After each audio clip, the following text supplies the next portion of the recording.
네, 크립토 이슈 두 번째 시간입니다. 이번 시간에는 크립토 커뮤니티인 루디움을 만든 아곤님과 이야기 이어가 보도록 하겠습니다. 네, 어서 오세요. 안녕하세요.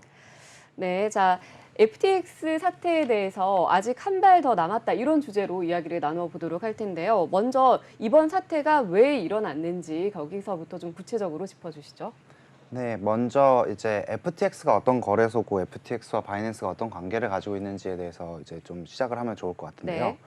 FTX가 이제 우리는 거래소로 알고 있지만 사실 FTX 거래소 이전에 2017년도에 이제 샘 뱅크프리드만 샘 뱅크프리드 SBF라고 하죠. 그렇죠. 네, 그 FTX를 만들기 전에 이제 2017년도에 알라마다 리서치라는 이제 그룹을 만들었어요. 네. 그 그룹은 이제 투자를 중심으로 하는 그룹이고 이제 그 그룹에서 이제 먼저 시작을 해서 이제 돈을 모아서 이제 FTX를 런칭을 하고 FTX에 이제 토큰 런칭을 하는 과정에서 2019년도에 이제 바이낸스에 투자를 받아요. 네. 전략적 투자로 해서 받았다가 2021년도에 바이낸스가 우리 이제 이거 자산 빼겠다라고 네. 해서 이제 그 돈을 받고 그 지분에 대한 이제 금액을 받고 그다음에 그 일부를 이제 FTT 토큰으로 받았죠. 그렇죠. 그래서 바이낸스가 이제 이번에 가장 문제가 된 결국엔 그 첫 이제 그 총탄이죠. 5억 달러 상당의 이제 FTT 토큰이 이때 원래부터 가지고 있었던 거였던 거죠. 근데 이제 이 FTX가 이제 SBF가 이제 되게 야망이 많은 사람이었던 걸로 이제 해석이 되는 것 중에 하나가 이렇게 네. 알라마다 투자그룹에서 시작을 해서 FTX 거래소에서 그 거래소를 이제 확장시키는 과정에서 네. 미국 정부 측 인사들과 굉장히 이제 밀접한 관계를 가져요. 그러니까 네. 특히 이제 이번 중간 선거 끝나기 전에 민주당 측 의원들의 그 정치 후원 자금을 네. 엄청나게 많이 주거든요. 네. 바이든 정치 후원 자금 같은 경우에는 그 규모가 2위라고 하고 그렇죠. 전체 후원자들 중에 이 친구가 낸 돈이 두 번째로 많다. 네, 맞아요. 그리고 대부분의 이제 그 의원들한테 이제 이렇게 돈을 많이 뿌리고 이제 많은 의원들도 만나고 이제 정계 의사들도 만나는데 이 과정에서 이제 10월 30일에 이제 하나 지금 이제 샘 뱅크먼 프리드의 그 사진이 나오는데 사실 네네. 저 사진이 되게 이슈가 됐었던 사진이거든요. 포춘지라고 해서 굉장히 유명한 네. 경제계 잡지의 이제 표지 사진인데 저 밑에 보면은 지금 잘려 있습니다만 더 넥스트 워렌 버핏이라고 써 있습니다. 맞아요. 그래서 그러네요. 그 네. 워렌 버핏이라고 하면 월가의 굉장히 유명한 전설적인 투자자인데 그 사람의 비견될 만한다는 얘기를 저 이제 경제 잡지에서 쓸 정도로 사실 미국에서는 굉장히 영향력이 뛰어났던 인물이라는 거죠. 네, 맞아요. 넥스트 네. 워런 버핏이라는 소리도 듣고 넥스트 셀시어스 뭐 조금 이따 이제 설명 주실 텐데. 네, 설명하겠지만 이제 테라 루나 사태 이제 하는 걸로 이제 넥스트 JP 모건이다라는 네, 이제 그렇죠. 그것도 받고 이제 완전 찬사를 받았던 이제 그런 사람인데 그래서 사실 근데 그 과정에서 이제 그러니까 규제 쪽에 너무 많이 접근을 하다 보니까 네. 사실 좋게 보이지 않는 부분들이 있을 수 있잖아요. 그렇죠. 특히나 CG 같은 경우에, 그러니까 창펑자오. 창펑자오. 네, CG 창펑자오 같은 경우에는 이제 중국계 네. 사람이고 그렇기 때문에 미국 규제나 이런데 그 정계 쪽에 긴밀하게 협력을 하기가 어떻든지 간에 수월하지 않을 수밖에 없는데 참고로 바이낸스는 지금 어느 국가에 있는지가 아직도 이제 오피셜리 명확하지가 않은 거래소입니다. 네, 맞아요. 예, 중국에서 나간 이후에 지금 예, 어디 있는지 중국- 모르죠. 원래는 이제 홍콩에 있었다는 얘기가 있었는데 거기서 이제 옮긴 이후에는 뭐 우스갯소리로 뭐 배 위에 있다 거래소가 뭐 이런 얘기도 있었고요. 어쨌든 명확하지 않기 때문에 미국 입장에서는 저거 어떻게 규제를 해야 되는데라는 생각을 가지고 있고 그에 반해서 사실 샘 뱅크먼 프리드의 FTX는 상당히 말을 잘 듣는 맞아요. 이렇게 학교에서 보면은 앞줄 두 줄에 앉아 있는 선생님 말씀 경청하는 그런 약간 우등생 같은 그런 이미지죠. 네. 네, 그러다 보니까 아무래도 이쁨을 굉장히 많이 받았고, 네. 예. 반면 이제 창펑자오는 약간 이게 뒷줄에 좀 껄렁껄렁한 학생. 맞아요. 예, 여기서 네. 사실 문제가 1등이긴 하지만 네, 약간 그렇죠. 네. 공부는 잘하지만 선생님 보기에 어딘가 한번 이게 지워받고 마음에 안 싶은 드는데. 네, 그런 느낌의 여기서 이제 이 구도가 시작됐다는 말씀이시죠. 네, 맞아요. 그래서 그 이제 창펑자오 쪽에서도 이제 그런 이제 그 고가울 수밖에 없는 좀 네. 약간 그 편하지 않은 시선들이 있을 수밖에 그렇죠. 없고 네. 사실 크립토에 되게 오랫동안 있었던 오지들이라고 하죠. 이제 네. 오랫동안 계셨던 분들도 이거에 대해서 되게 이제 좋지 않게 생각을 했어요. 원래 이 크립토 자체가 국가의 어떤 규제에 자유로운 플랫폼을 만들기 위해서 사실 형성된 측면이 좀 있잖아요. 그렇죠. 그래서 이제 국가의 규제에 자유롭다고 했을 때 이제 가장 결국에는 그 이슈가 됐던 내용이 이제 그 좀 뭐 한국에서 디지털 자산 기본법처럼 이제 지금 현재 미국에서 그 DCCPA 네. 디지털 자산 소비자 보호법 소비자 보호법 이 이제 발의가 돼서 발의까지는 아니고 이제 그 논의가 가안들이 계속 나오고 있죠. 네, 나오고 있는 과정에서 이제 샘 뱅크먼 프리드먼이 이제 제안서를 올려요. 네. 제안서를 올린 내용들 중에 어떤 게 있냐면은 이제 여러 가지 내용들이 있는데 이제 해외 자산 통제국의 이제 그 방법에 따라서 이제 규제를 이행하는 부분하고 네. 그다음에 그 디파이 네. 그러니까 탈중앙화 거래소들이죠. 그렇죠. 탈중앙화 거래소들의 이제 프론트엔드, 그러니까 웹사이트, 그러니까 스마트 컨트랙트는 이제 그 자유롭게 만들 수 있지만 코드는 자유롭게 만들 수 있지만 그걸 이제 운영하는 운영사들은 규제를 받아야 된다라는 그렇죠. 취지의 이제 그 제안서를 올리고 네. 이게 DCCPA에 되게 오랫동안 같이 활동을 하는 사람이 그렇게 그런 이제 이야기들을 하니까 크립토 쪽에서는 아직 디파이를 지금 디파이를 그렇게 규제하면은 디파이가 아니게 되는데 그렇죠. 그게 지금 그렇게 할 수 있느냐라는 이제 그 빈축을 많이 사죠. 그렇죠. 엄청 미움을 받죠. 네, 맞아요. 미움을 되게 많이 받은 그게 얼마 안 됐어요. 그렇죠. 그러니까 그 한 15일 전쯤에 이제 그 10며칠 전에 그 벤클래스라고 하는 이제 그 팟캐스트에 나와서 그 되게 썰전들을 많이 했는데 네. 그리고 나서 이제 그렇게 이제 빈축을 산 상태에서 이제 뭐 너무나 잘 아시는 이미 뭐 많이 이제 나왔겠지만 그 코인데스크 기사가 하나 딱 뜨죠. 네. 코인데스크 기사가 얘네 알라마다 리서치 아까 말씀드렸던 알라마다 리서치랑 그 FTX랑 장부가 이거 이상하다 말이 안 맞다라고 네. 얘기를 하고 이제 그 기사가 나간 이후에 바로 그 파이낸스에서 트윗을 올리잖아요. 네. 그 창fon자가 이제 트윗을 올리죠. 이제 5억 달러 우리 가지고 있는 FTT 토큰 팔겠다라고 얘기를 하니까 그 또 이제 FTX 쪽에서는 우리 막을 수 있어. 저 5억 달러가 사실은 2019년에 이제 FTX를 만들 때 한 1억 달러 정도 투자를 받았고 네, 맞아요. 그걸 이제 나중에 지분 정리를 하는 과정에서 네.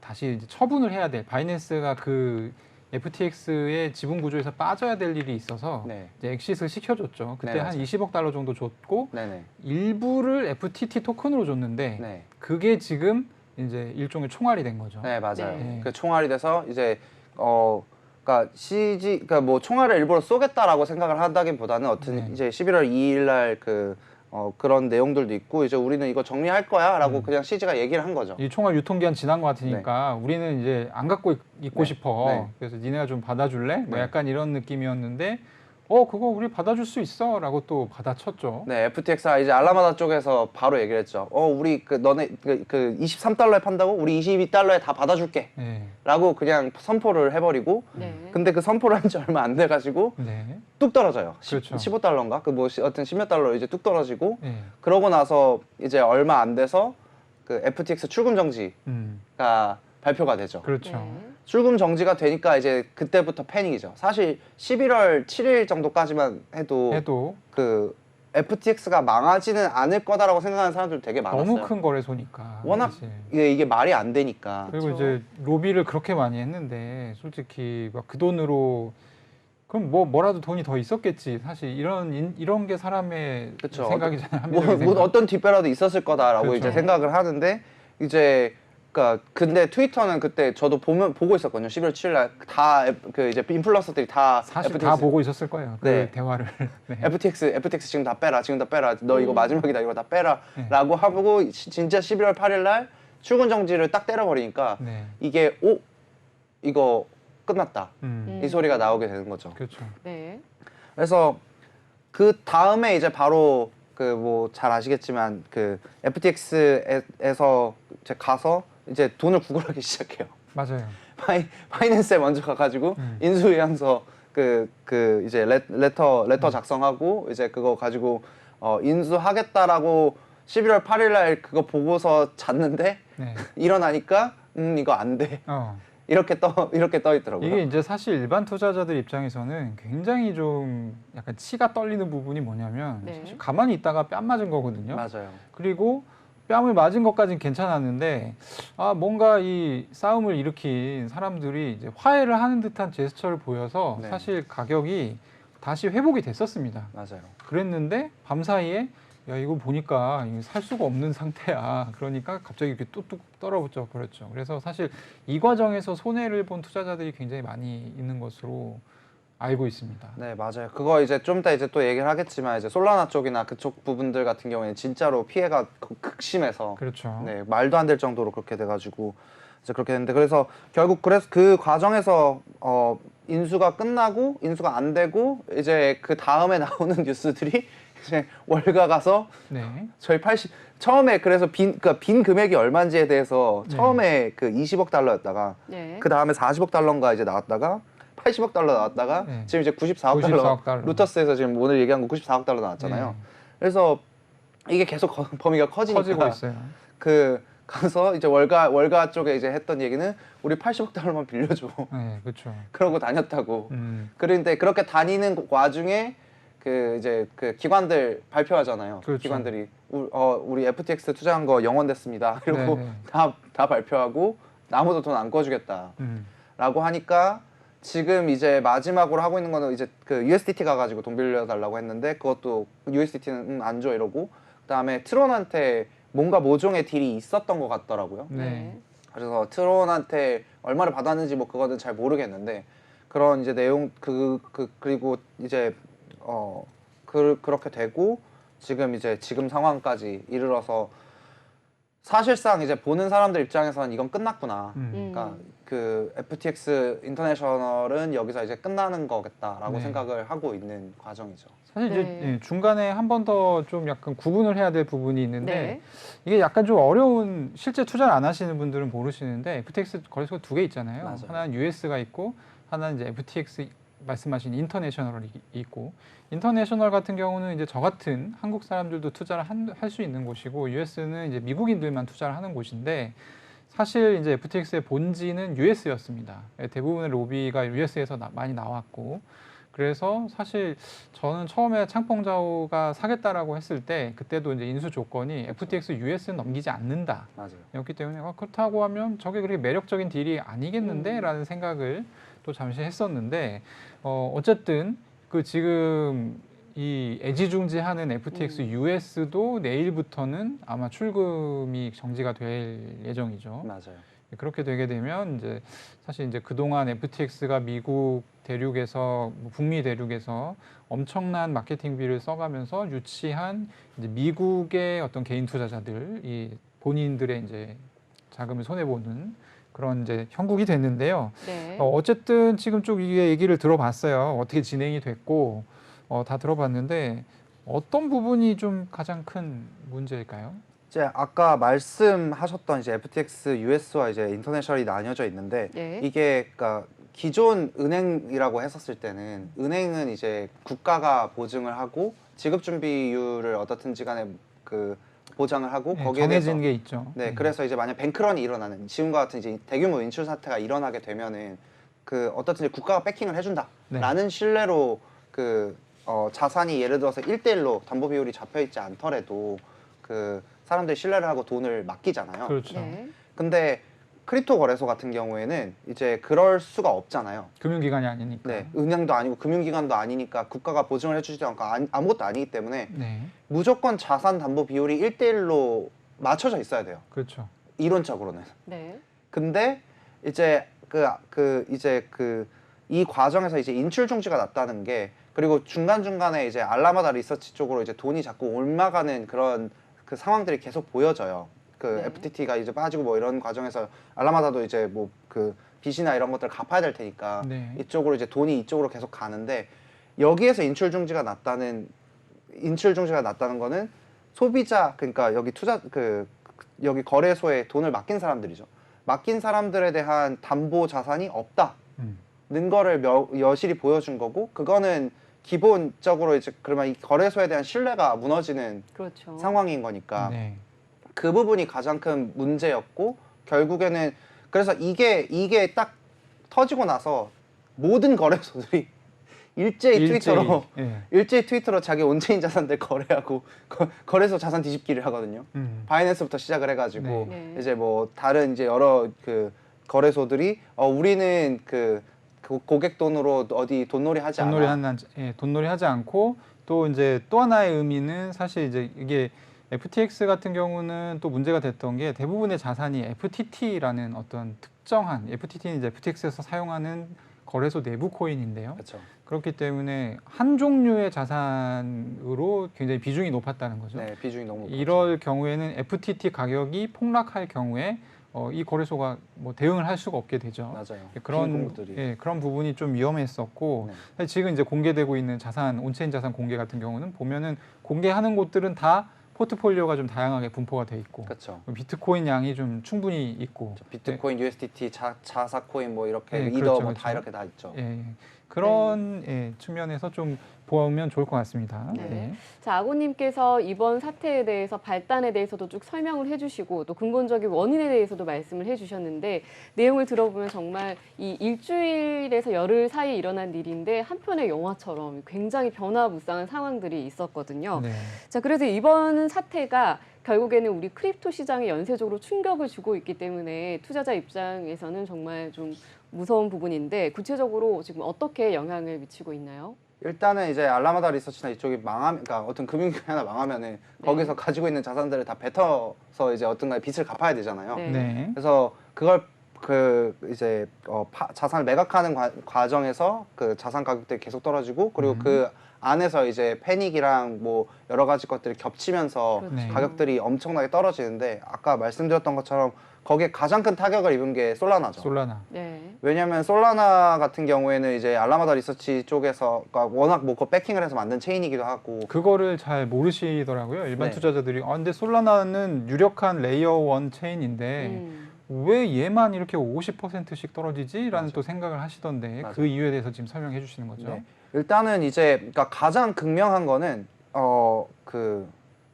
이제 알라마다 리서치 쪽에서 시총의 거의 10% 되는 토큰을 가지고 있었다고 해요. 네. 그러니까 네. 솔라나 전체 시총의 10% 되는 토큰을 가지고 있었고 그러면 이제 알라마다 리서치 돈이 없으니까 이걸 팔아야 되는데 네. 파는 과정에서 이제 후두두둑 떨어지는 거죠. 10%, 음. 그 시총의 10%가 나가니까. 네. 그래서 대량 물량이 너무 풀렸고 그거 외에도 이제 솔라나 생태계를 어떻든지 간에 지원하는 여러 프로그램들이나 이제 뭐 파운데이션의 움직임이라든지 그다음 마지막 결국에는 솔라나 개발자 친구들하고도 많이 얘기를 나눠보면은 네. 그 친구들의 희망은 결국에는 여기에서 이제 뭔가 되는 프로젝트 혹은 내지는 뭔가 트랙션, 그러니까 그 집중도를 끌어서 네. 마지막에는 결국에는 알라마다 혹은 뭐 이제 FTX에 상장하고 알라마다 리서치한테 투자를 받는 게 일종의 간택을 받는 거죠. 맞아요. 네. 그러니까 약간 정부 그 스타트업도 이제 시리즈 A 뭐 트랙들이 다 있잖아요. 그렇죠. 네네. 그 트랙의 가장 상위가 알라마다 리서치와 FTX로 되어 있는 구조였는데 이제 그게 없어지니까 그 개발자 친구들도 굉장히 많은 이제 낙담을 하고 되게 많이 이제 힘들어 하더라고요. 그러니까 이게 마치 그 조선 시대에 그 중전 사극에 보면은 중전을 간택하지 않습니까? 이거랑 되게 비슷한데 네. 여기서 간택을 받아야 이 가문도 살고 네. 뭔가 이게 오래비들도 같이 뭐 관직에 갈 수 있는 이런 기회가 열리는데 사실 이제 이게 아예 없어져 버린 거죠. 맞아요. 그 마지막 그 엔드골도 없어진 거고 네. 자산도 다 떨어진 상태에서 디파이 쪽이나 이런 쪽은 이제 다 그냥 와장창 그냥 다 깨져버리고 그렇죠. 네. NFT 쪽도 우리 어떡하지? 이러는 지금 상황으로 치닫고 있는 지금 와중이에요, 사실은. 네. 그래서 솔라나 같은 경우에는 개발 측면에서 사실 이더리움 다음으로 그렇죠. 개발자가 많았던. 네, 맞아요. 다음으로 이제 꼽힐 만큼 굉장히 활성화된 체인이라고 얘기를 했는데 네. 이제 앞으로 어떻게 될 것인가에 대해서 굉장히 불안해하고 있는 그런 상황입니다. 네, 자, 국제적으로 이런 상황이다 보니까 우리나라 거래소에서도 어떤 투자자들한테 대책을 내놓을 것 같아요. 어떤 움직임을 보이고 있나요? 우리나라 거래소 같은 경우에는 제가 잘은 네. 우리나라 거래소분들 같은 경우에는 이제 그 뭐 거래소 입장에서 어떤 거를 할지는 사실 그러니까 소비자를 보호하고 있다. 우리 거는 네. 아직 믿어도 된다. 신뢰한다라는 거 정도의 이제 성명 발표를 아마 많이 하지 않을까 싶기는 해요. 그러니까 네네. 기존 그 해외 거래소 분들도 그렇게 많이 했던 것처럼 그런 식으로 갈 것 같은데 이 상황 안에서 이제 더 제가 중요하게 생각하는 건 결국엔 그럼 규제 방향성이 될 것 같다고 네네. 느끼거든요. 이제 시장 여파 부분이 하나고 그 다음에 네. 이제 규제 관련된 부분들이 하나인데 이제 아까 SBF 그 샌드박스 프리 얘기하면서 DCCPA에 대해서 말씀을 드렸잖아요. 그렇죠. 네. 이제 한국에서는 이제 디지털 자산 기본법과 결국에는 거의 동일한 형태의 법안이라고 동일하지는 않더라도 어떤 그 취지가 비슷한데 네. 그거를 이제 이게 되게 아이러니한 게 이거를 그 밀었던 게 그 샌드박스 SBF인데 네. 그 규제 취지 자체가 이제 그 더 적극적으로 정부가 나서서 이거를 규제해야 강력한 된다. 규제를 해야 된다. 강력한 규제를 해야 된다. 왜냐하면 이제 소비자 보호를 위해서라는 네. 취지의 법안인데 그걸 강력하게 밀었던 사람이 이제 강력하게 말아먹은 거니까. 그렇죠. 그래서 그 안에서 그럼에도 불구하고 사실 근데 이 법안을 통과시킬 그러면은 규제자 입장에서는 그 통과시킬 어떤 명분이 더 생겼다고 보이거든요. 그렇죠. 왜냐면 테라루나 사태처럼 네. 이렇게 소비자 보호가 안 되는 상황이니까 정부가 나서서 우린 적극적으로 소비자 보호를 해야 되겠다라고 네. 말할 이제 상황이라서 그 부분이 이제 가장 걸리죠, 사실. 왜냐하면은 그 과정에서 그러니까 그 법안이 없었던 건 아니잖아요. 네. 사실 거래소라는 게 이제 미국 거래소 같은 그러니까 그 아까 이제 말씀하셨던 것처럼 FTX UX와 FTX 인터내셔널이 나뉘어져 있는데 사실 FTX US 같은 경우에는 1대1 규제 당국 안에 있고 그래서 1대1 담보가 유지되어 있어서 그 자산 자체는 문제가 없다라고 얘기를 하더라고요. 네. 근데 여기 결국에는 터진 건 FTX 인터내셔널인데 인터내셔널이 터졌죠.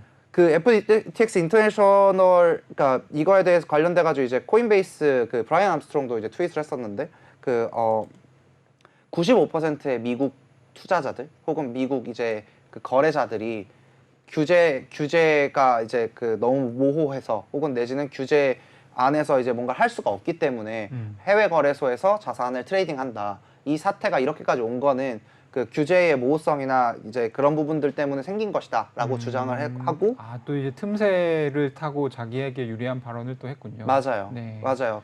그래서 이제 그 자국 거래소를 그 규제를 하기보다는 이제 규제의 명확성을 더 높여야 된다. 높이고 좀 글로벌 스탠다드로 맞춰가야 된다 미국이 네. 뭐 이런 느낌의 네. 약간 뭐 어떻게 보면은 이제 코인베이스 같은 경우는 뭐 빼도 박도 못하고 미국 규제를 받고 있는 거래소이기 때문에 맞아요. 너무 좀 규제가 과하다 뭐 이런 생각도 할 수 있을 법하네요. 네. 네.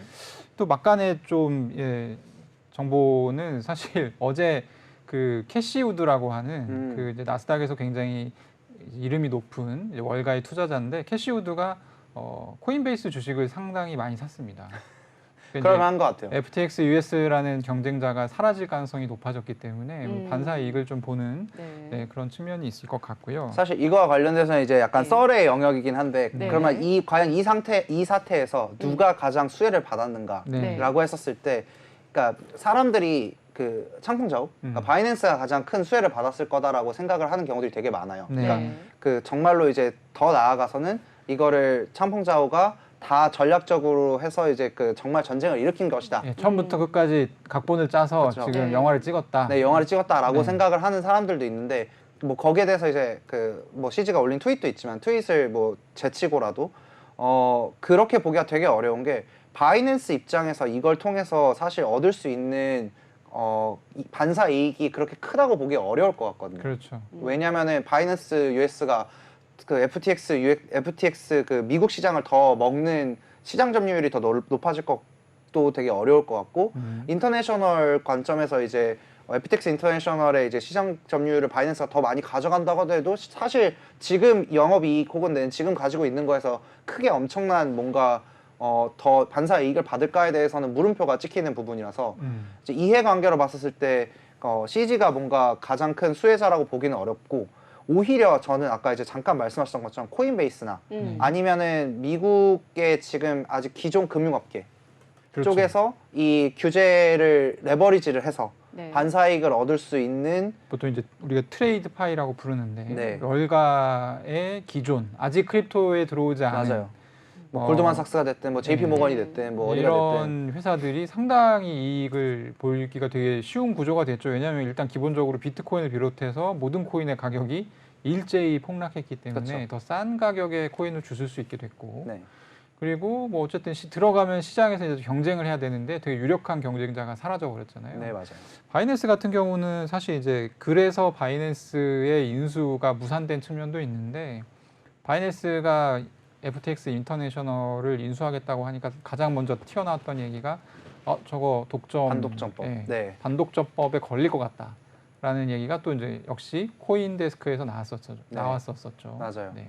그래서 그런 부분들이 걸려서 그리고 되게 이상한 반사이익을 얻은 사람이 한 명 있는데 그게 트론 네. 그렇죠. 예. 저스틴 선이 네. 이상한 반사이익을 얻고 있는데 그러니까 저스틴 선이 아까 잠깐 얘기를 드렸는데 이제 그 FTX 거래소에서 그 이제 출금 정지를 하니까 그 저스틴 선이 그걸 발표를 했어요. 네. 우리 그 트론 홀더들, 그러니까 트론 계열 이제 뭐 썬코인 무슨 뭐 비트코인 뭐 여러 가지 이제 그 BTT 코인 뭐 이런 것들 여러 가지가 있잖아요.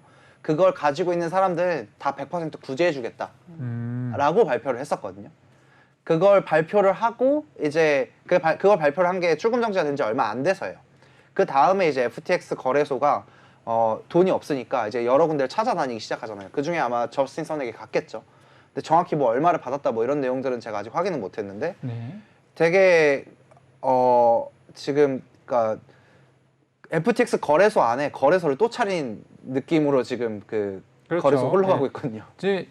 결과적으로 지금 저스틴 선은 지금 트론의 차트가 나오고 있는데요. 저스틴 선 이번에 이제 마케팅의 측면에서 브랜딩과 마케팅의 측면에서 좀 이득을 많이 본 것은 사실이고 저희가 이제 시간 관계상 네. 문제가 있다 보니 네. 마지막 네. 질문 드려야 될 것 네, 같은데 네. 자, 이번 사태가 앞으로 어떻게 마무리될지 거기에 대한 의견을 듣고 네. 오늘 시간 한 방이 마치겠습니다. 남았다 했는데 네. 한 방이 무엇인지 네. 간단하게 설명을 해주시면 좋을 것 같습니다. 일단은 알라마다 리서치 혹은 FTX에 돈 넣었던 그 곳들 중에서 그 파산하는 것들이 아마 생길 것 같다는 게 가장 큰 이제 우려 지점이고요. 크립토 기업들 중에. 네, 크립토 기업들 중에서 네. 특히나 왜냐하면은 이제 테라루나 사태를 봤었을 때도 네. 그다음 그게 다 거의 소강이 됐다라고 생각을 하는 상황에서 3AC가 날아갔고 그렇죠. 그다음에 뭐가 날아갔고 여러 개가 날아갔잖아요. 네. 그런 상황들이 벌어질 거라고 생각을 하는 와중에 벌써 오늘 아침에 네, 이제 하나가 나왔죠. 그렇죠. 블록파이. 블록파이가 네. 출금을 못 해주겠다 이런 네. 발표를 했었죠. 네, 이제 그 블록파이가 이제 출금 정지를 하니까 이제 이거는 그 또 가는구나. 그렇게 네. 지금 나오는 상황이고 그 다음에 결국 그 다음에 이제 아까 이제 디지털 자산법 같은 이제 기본법 안에서 그 굉장히 크립토 산업 특성에 아쉽다고 표현을 하고 싶은데 좀 잘 맞지 않는 규제 법안들이 통과되지 않을까 싶은 게 지금 상황입니다. 네, 알겠습니다. 네, 자, 오늘 말씀 여기까지 듣도록 하겠습니다. 감사드립니다. 네, 감사합니다.